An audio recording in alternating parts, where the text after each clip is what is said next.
আসসালামু আলাইকুম রহমতুল্লাহ। মসজিদের ব্যাপারে কিছু সংস্কার করা দরকার, অবশ্যই করা দরকার। ইমাম মানে হচ্ছে নেতা, সমাজের নেতা, মসজিদের নেতা। মসজিদ চলবে ইমামের কথায়, সমাজও চলবে ইমামের কথায়। ইমাম সাহেবের কাছে পরামর্শ নেবে, ইমামের কাছে মাসালা জিজ্ঞেস করবে, ইমামের কাছে অনুমতি নেবে, ইমাম সাহেবের কাছে পরামর্শ নেবে এবং সেই রকম দোষ করবে। কিন্তু আমাদের এলাকায় মানে সবার এলাকায় ইমাম সাহেবকে নেতা মানে না, নেতা বানায় না, শুধু ইমাম বানাইয়েই রাখে। এরপর এলাকার মানুষ তো মানে ইমামের কথায় চলবে, ইমামের কাছে পরামর্শ নিবে। তারাই তো বড় মাওলানা মুফতি মুহাদ্দিস, তারা আরও ইমামরে বুদ্ধি দেয়, ইমামরে পরামর্শ দেয়, তারা আরও ইমামের মাসালা দেয়, শিখায়। যাই হোক, মসজিদ অন্তত এখন সমাজ বাদ দিলাম, সমাজে তো অন্য বিভিন্ন দলের লোক আছে, তাদের নেতাকর্মী আছে, তাদের ওস্তাদ আছে, সেগুলো বাদ দিলাম। আমরা মসজিদকে অন্তত ইমাম মসজিদের নেতা, মসজিদে অন্তত ইমামের কথা আমরা চলতে পারি বা ইমামের কথা মানতে পারি। দেখেন, মসজিদে ইমাম হচ্ছে নেতা, ইমাম হচ্ছে সবার বড়, ইমাম মুরব্বী, ইমাম নেতা।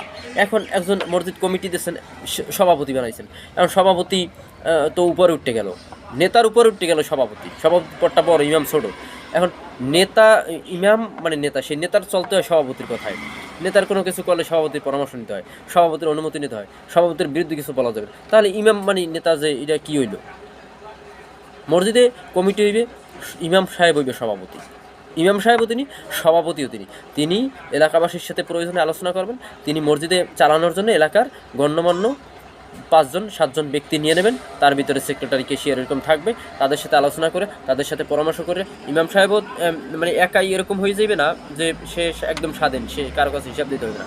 সে মুসল্লিদের কাছে হিসাব দেবে, সে মুসল্লিদের কাছে জবাব দেবে, আবার মুসল্লিদের পরামর্শ নেবে, আবার ওই 5 জনে একটা পরামর্শ করবে।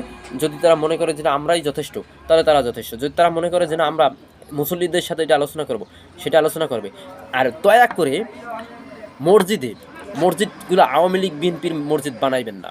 মসজিদ মানে আল্লাহর ঘর, মসজিদে আওয়ামী লীগের নেতা, বিএনপির নেতার সভাপতি বানাইবেন না। আবারও বলি, মসজিদে আওয়ামী লীগের নেতা, বিএনপির নেতার সভাপতি বানাইবেন না। যদি বিএনপির নেতার সভাপতি বানান, তাহলে সেটা বিএনপির মসজিদ হয়ে যায়। যদি আওয়ামী লীগের নেতারাই সভাপতি বানান, আওয়ামী লীগের মসজিদ হয়ে যায়। মসজিদে ইমাম সাহেব নেতা হবে, ইমাম সাহেব একদম সব কথাগুলো স্পষ্টভাবে, সুন্দরভাবে, সঠিকভাবে এবং জোরালোভাবে বলবে। এখন আওয়ামী লীগের নেতা সভাপতি, যদি আওয়ামী লীগের বিরুদ্ধে বলে, তার তো চাকরি নট। বিএনপির নেতা সভাপতি যদি বিএনপির বিরুদ্ধে বলে ইমাম সাহেব, তার চাকরি নট। এখন আজকালকার তো ওইরকম ইমানদার নাই যে চাকরি নট হয়ে গেছে শেষ, একদম আল্লাহ ভরসা, তা তো আর নাই। চাকরি করতে হইবে, সংসার আছে, চালাইতে হবে। কারণ চাকরির দিকে তাকাইয়া সে ওই বিরুদ্ধে বলে না।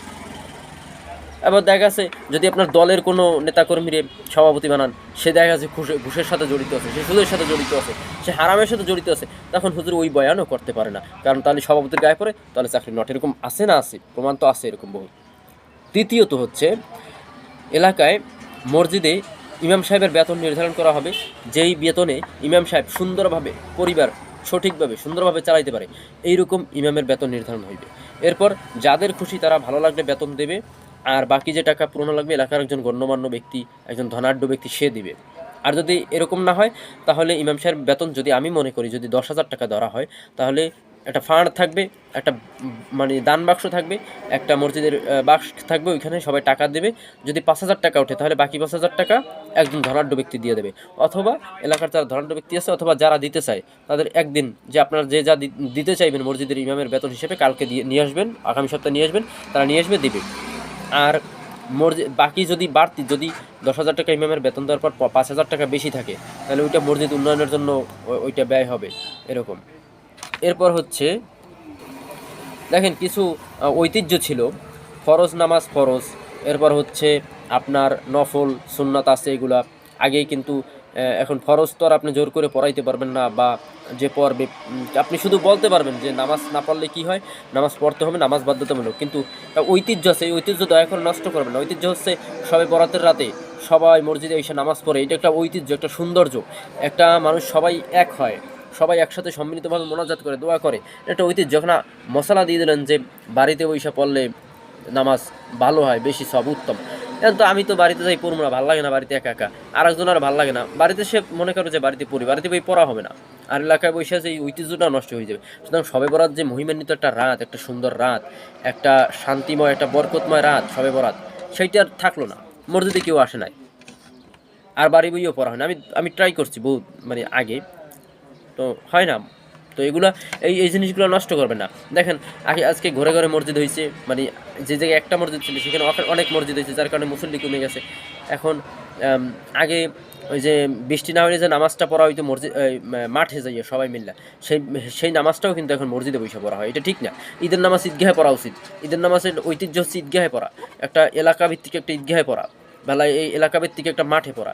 কিন্তু যে মসজিদে ঈদের নামাজ এটাও আমার ভালো লাগে না, এটা উচিত না। তো এই আলেম ওলামা যারা আছেন আশা করি এগুলো মানে একটু খেয়াল রাখবেন। আমরা তো একদম পাপী, আমরা তো মানে আমাদের হিসাবে ধরবেন না যে নামাজ পড়ে না, সে আবার এই কথা বলে, রোজা রাখে না সেই কথা বলে, মুত্তা পানি লয় না সেই কথা বলে। আমরা বাত, আমরা ডিলেট, আমরা হচ্ছি বাত, আমরা এমনিতেই পাপী, আমরা কিছু জানি না, এমনিতেই পাপী। যারা জানেন তারা একটু মানার চেষ্টা করেন বা এগুলা চিন্তা ভাবনা করেন।